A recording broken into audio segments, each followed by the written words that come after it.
La difficulté que nous avons, c'est de bien flécher ce que nous faisons et pourquoi nous le faisons.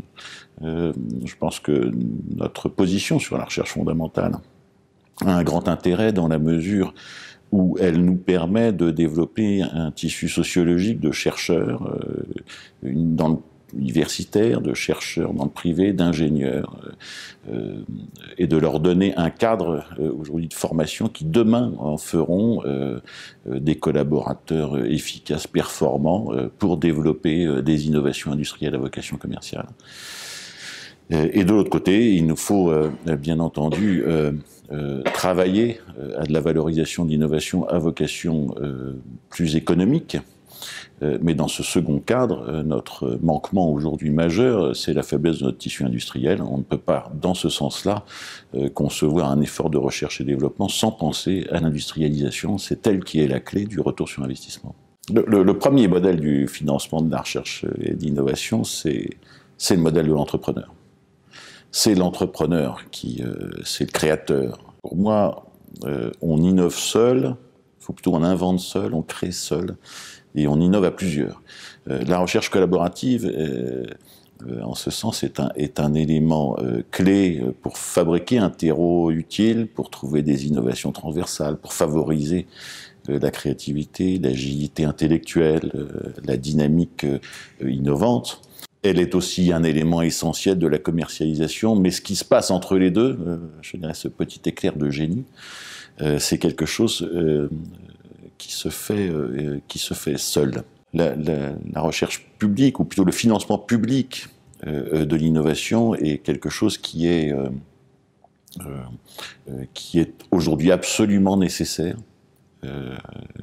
Nous aurions une grande faiblesse aujourd'hui en recherche et innovation si notamment le crédit d'impôt recherche n'existait pas, si les différents guichets n'existaient pas, si les programmes européens n'existaient pas, même s'ils ne s'adressent pas toujours à tout le monde.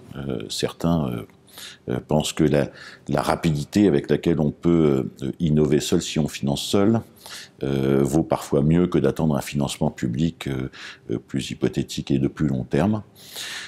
Mais néanmoins, globalement, le financement public est absolument nécessaire pourvu qu'il soit fléché. Pour mieux concilier la politique nationale et la politique européenne, il me semble d'une part de bien définir quel est le rôle de qui.